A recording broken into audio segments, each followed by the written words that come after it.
The night Ed McMahon gave Johnny Carson an envelope that changed everything. One letter. 2 lives. 15 years. 1 envelope. 2 lives inside.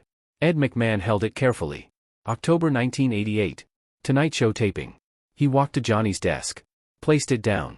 Said nothing. Johnny opened the seal. Unfolded the paper. Began reading.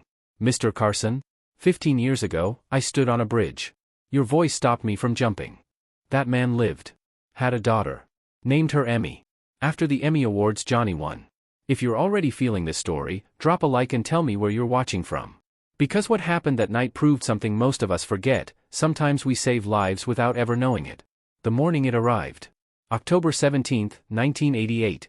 Monday morning. NBC Studios, Burbank, California. The mail room sorted through hundreds of letters addressed to The Tonight Show. Fan mail. Complaints. Jokes people wanted Johnny to tell. But one envelope stood out. It wasn't fancy. Plain white. Standard business size. But someone had written on the outside in red marker, "Urgent, please give Ted McMahon first." The mail clerk shrugged and walked it over to Ed's office. Ed McMahon had been Johnny Carson's sidekick for 26 years. He'd read thousands of letters. Most were sweet. Some were strange. A few were heartbreaking. But when Ed opened this one and started reading, his hands began shaking. He read it twice. Then a third time. Then he picked up the phone and called the show's producer. "We need to do something on tonight's show. I can't explain over the phone. Just trust me." The producer knew Ed. If Ed said something was important, it was. "What do you need?" 5 minutes. During the second segment. "I'm going to give Johnny something on camera. Live. No rehearsal." "Ed, we don't do unrehearsed. Tonight we do. 15 years earlier. Let me take you back to where this story really begins. November 1973. Chicago, Illinois. The Michigan Avenue Bridge. 2 in the morning. Freezing cold. Wind cutting across the Chicago River like knives. A man stood at the edge of that bridge. 31 years old. His name was David Harrison. He worked as an accountant. Married for 6 years. No kids. 3 hours earlier, his wife had told him she was leaving. She'd been having an affair for 8 months. She wanted a divorce. She was taking everything. David drove around Chicago for hours, crying, not knowing where to go. He couldn't go home. Couldn't face his empty apartment. So he drove to the bridge. He parked his car. Left his wallet and keys on the driver's seat. Wrote a short note on the back of a receipt: "I'm sorry. I couldn't fix this." Walked to the middle of the bridge. Climbed over the railing. Stood on the ledge. Below him, the Chicago River. 40 feet down. Dark. Cold. Final. David looked down at that water and thought, "This is it. This is how it ends. 31 years. And this is all I get." He closed his eyes. Took a breath. Prepared to let go. Then a thought crossed his mind. Random. Absurd. But impossible to ignore. "I want to watch Johnny Carson one more time." Not a prayer. Not a plea. Just a simple thought. David loved The Tonight Show. Every night, for as long as he could remember, he'd watch Johnny's monologue before bed. It was his routine. His comfort. His one guaranteed laugh at the end of every day. And tonight, the night he decided to die, he hadn't watched it. "One more time," David whispered. "I'll watch Johnny one more time. Then I'll come back." He climbed back over the railing. Walked to his car. Drove home. Turned on the television. The Tonight Show was already on. Johnny was in the middle of his monologue. Making jokes about President Nixon. About California traffic. About his own divorce. David sat on his couch in his empty apartment and watched. And something happened. He laughed. Not a big laugh. Not a happy laugh. Just a small, tired, broken laugh. But it was something. For 10 minutes, David forgot he wanted to die. He forgot his wife had left. He forgot the bridge. He just sat there, watching Johnny Carson tell jokes to 300 strangers in a studio in California. When the show ended, David turned off the TV.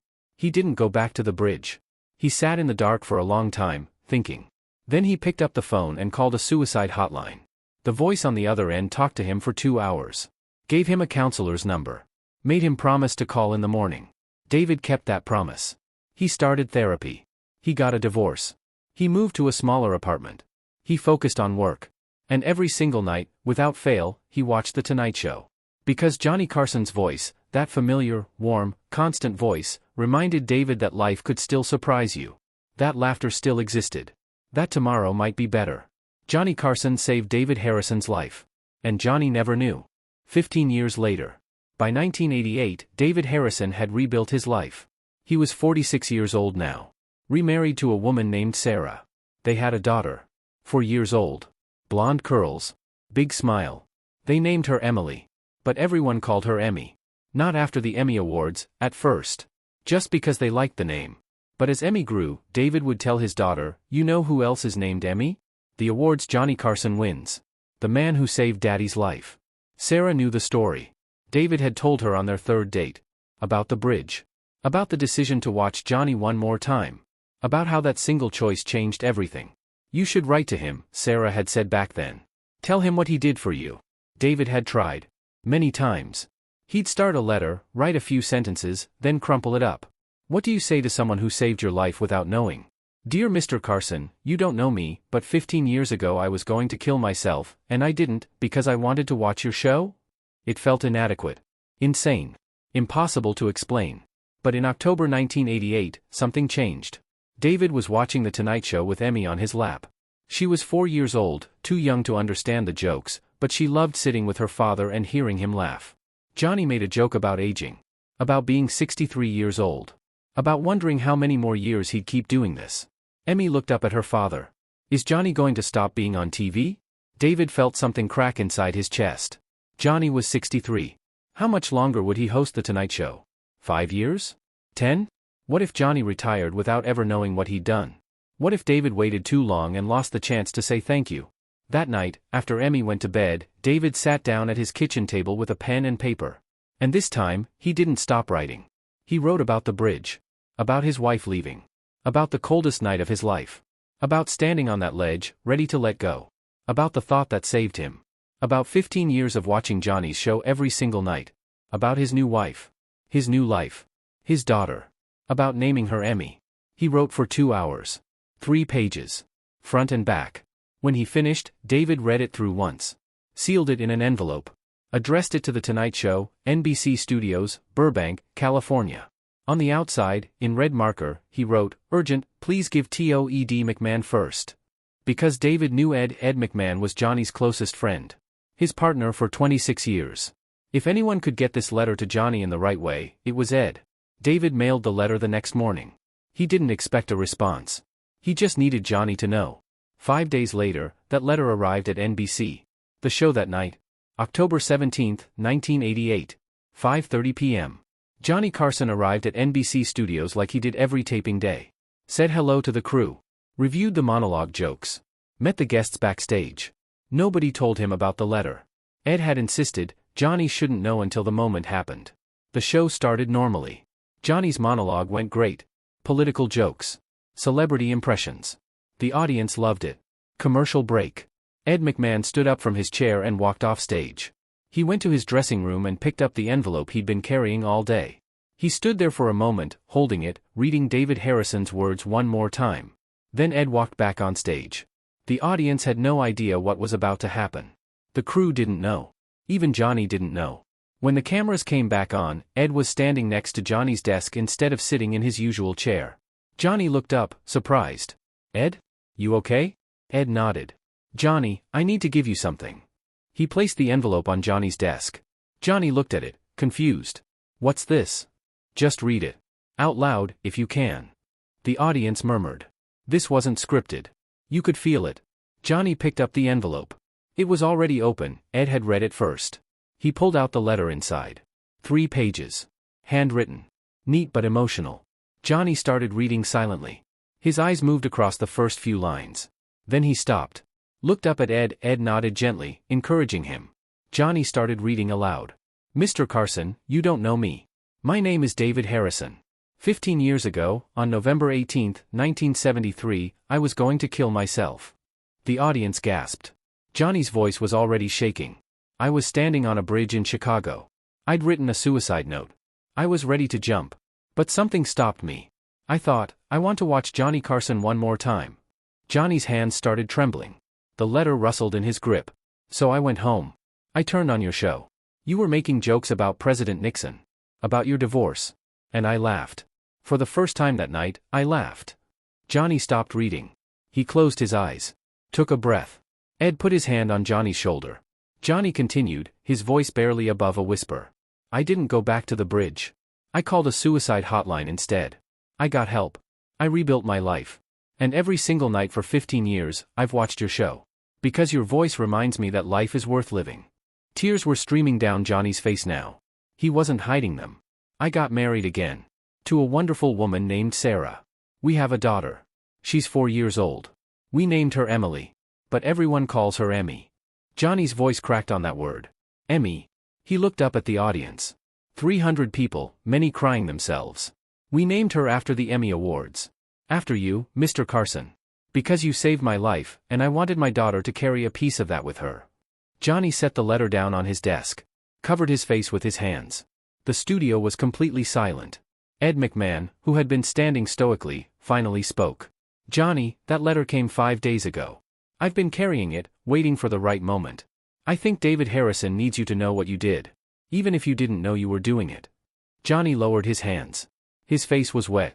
He looked directly at the camera. David, if you're watching this, thank you. Thank you for choosing to watch one more time. Thank you for staying. And thank you for Emmy.